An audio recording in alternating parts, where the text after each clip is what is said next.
Service ৰুলস of ৰেগুলেশনৰ কথাটো আহি আছে, পিপিই ৰেংকৰ কথাটো আহি আছে। তাৰপিছত যিখিনি এতিয়ালৈকে 3311 কবি যিখিনি সাবষ্টেচন অলৰেডি আমাৰ হাতৰ পৰা গুচি গৈছে, সেইখিনি ঘূৰাই অনাৰ কাৰণে আমাৰ মানে কথাটো চলি আছে, মানে আনিব লাগে, আমাৰ আকৌ বেক ৰিটাৰ্ণ কৰিব লাগে, এইটো আছে দাবীচনত। তাৰপিছত আমাৰ দাবীচনত আছে যিখিনি অস্থায়ী কৰ্মী দীৰ্ঘদিন কাম কৰি আছে, আজিলৈকে তেওঁলোকে অলৰেডি এপইণ্টমেণ্ট দিয়ে দিলে, তেওঁলোকৰ মানে জীৱনত যিটো এটা ভাবুকে আহি গৈ গৈছে যে তেওঁলোকৰ চাকৰিটো নিশ্চয়তা নহয়, তেওঁলোকৰ চাকৰিটো মানে স্থায়ীকৰণ কৰিব লাগে। আৰু যদি কৰিব নালাগে, সেইদিনা আমি মানৱ সম্পদৰ এটা আমি ছাজেশ্যন দিছিলোঁ আমাৰ ইউনিয়নৰ ফালৰ পৰা, যদি কৰিব নোৱাৰে তেতিয়াহ'লে আপোনালোকে ইকুৱেল ৱৰ্ক ইকুৱেল পে, যিটো সুপ্ৰিম কোৰ্টৰ ভাৰ্ডিক্ট আছে সেইমতে তেওঁলোকক দিব লাগে।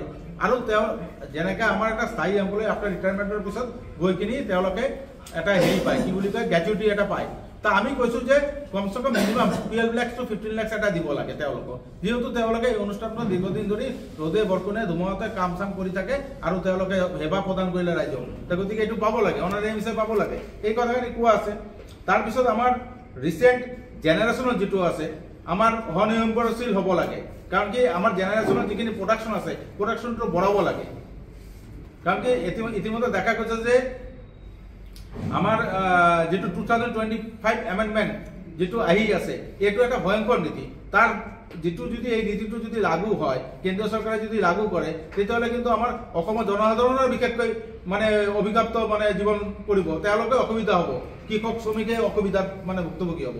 কাৰণ কি আজিকালি আপোনালোকে দেখা পাইছে যে যেনেকৈ BSNL কি কৰিলে, BSNL তেওঁলোকে প্ৰাইভেটাইজেশ্যন কৰি দিলে, যেনেকা মানে জিঅ' এনেকা সোমাই যাই কিনে যিখিনি টেৰিফ তেওঁলোকে দিছিলে, সুবিধা দিছিলে, কিন্তু আজি তেওঁলোকে এইখিনি সুবিধা নাই।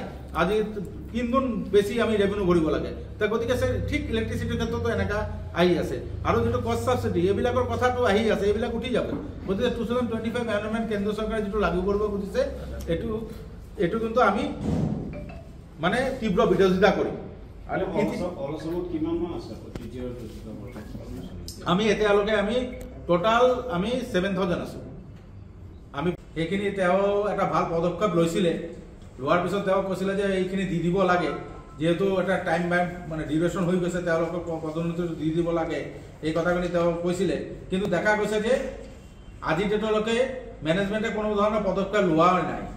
আমি যোৱা 2 দিনমান আগতো আমি মেনেজমেণ্টৰ লগত লগ ধৰিছোঁ, লগ ধৰি কৈছোঁ যে আপোনালোকে আমাৰ যিখিনি প্ৰমোশ্যন আছে বা যিখিনি ছাৰ্ভিচ ৰুলছ অফ ৰেগুলেশ্যন আছে, কৰ্মচাৰীৰ যিখিনি সা সুবিধা পাব লাগে এইখিনি আপোনালোকে দিব লাগে।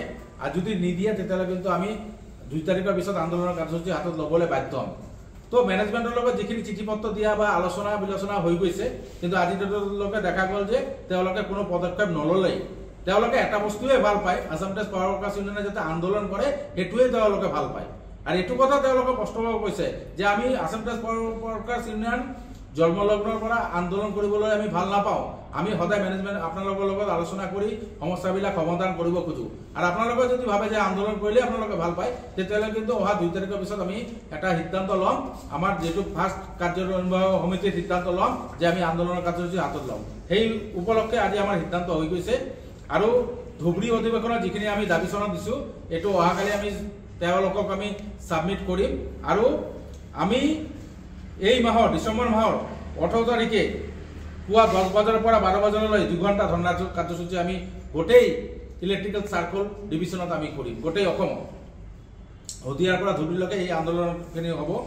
আৰু 22/12/2025 তাৰিখে আপোনাৰ 10 বজাৰ পৰা আবেলি 4 বজালৈকে আমি অন্নক্ষণ 6 ঘণ্টীয়া অন্নক্ষণ আমি পালন কৰিম বিভিন্ন চাৰ্কল বা ডিভিশ্যনত। তাৰপিছত 29/12/2025 তাৰিখে 6 বজাৰ পৰা 24 ঘণ্টা কলম আৰু হাজুলি বন্ধ আমি ৰাখিম, গোটেই হেৰিখিনি হেৰি কৰিম। তাৰ কাৰণে যিখিনি অসুবিধা হ'ব ইয়াৰ কাৰণে মেনেজমেণ্টে জগৰীয়া হ'ব। সকলো এটা নিশ্চয় কথা মন কৰিছে যে অসমৰ বা ভাৰতবৰ্ষৰ যিবিলাক ৰাজহুৱা অনুষ্ঠান, বিশেষকৈ বিদ্যুৎ খণ্ড, বিদ্যুৎটো সৰ্বসাধাৰণ মানুহৰ কাৰণে এটা অত্যাৱশ্যকীয় সেৱা। এই সেৱাটোত থকা যিবিলাক ৰাজহুৱা অনুষ্ঠান আছে, অনুষ্ঠান প্ৰতিষ্ঠান আছে, সেইবিলাকক কেন্দ্ৰীয় চৰকাৰ বা ৰাজ্য চৰকাৰে ক্ৰমাগত মৃত্যুমুখলৈ ঠেলি নিবৰ কাৰণে প্ৰাইভেট ইনভেষ্টমেণ্ট আনি আছে। আপোনালোকে এতিয়া জানে যে গম পাইছে ইতিমধ্যে আদানী গ্ৰুপে প্ৰায় 50,000 কোটি টকাৰ এটা প্ৰাইভেট ইনভেষ্টমেণ্ট অসমত কৰিব বিচাৰিছে সেইটো কৰা মানে হ'ল আমাৰ যিটো নিজস্ব অসম চৰকাৰৰ অধীনৰ যিটো অসম শক্তি উৎপাদন নিগম লিমিটেড সেই কোম্পানীটোৱে যিখিনি পাৱাৰ উৎপাদন কৰিছে এতিয়া মাত্ৰ ৰাজ্যখনৰ লাগে প্ৰায় 2500 মেগাৱাট আৰু এতিয়া আমাৰ নিজৰ উৎপাদন হৈ আছে 350 মান তো এইটো বঢ়াব লাগিব যদি অসম শক্তি উৎপাদন নিগম লিমিটেডটো জীয়াই থাকিব লাগে তেতিয়াহ'লে অসম শক্তি উৎপাদন নিগমৰ উৎপাদন ক্ষমতাটো বৃদ্ধি কৰিব লাগে কিন্তু হেতুত চৰকাৰৰ কোনো মানে ইন্টাৰেষ্ট নাই হেতু কোনো দিয়া নাই তেওঁলোকে প্ৰাইভেট মাটি আছে প্ৰাইভেট ইনভেষ্টমেণ্ট মাটি আছে যাতে চৰকাৰী উদ্যোগকেইটা মৃত্যুমুখত পৰে আৰু এইটো হ'লে কৰ্মচাৰীসকলতো ডুবিবই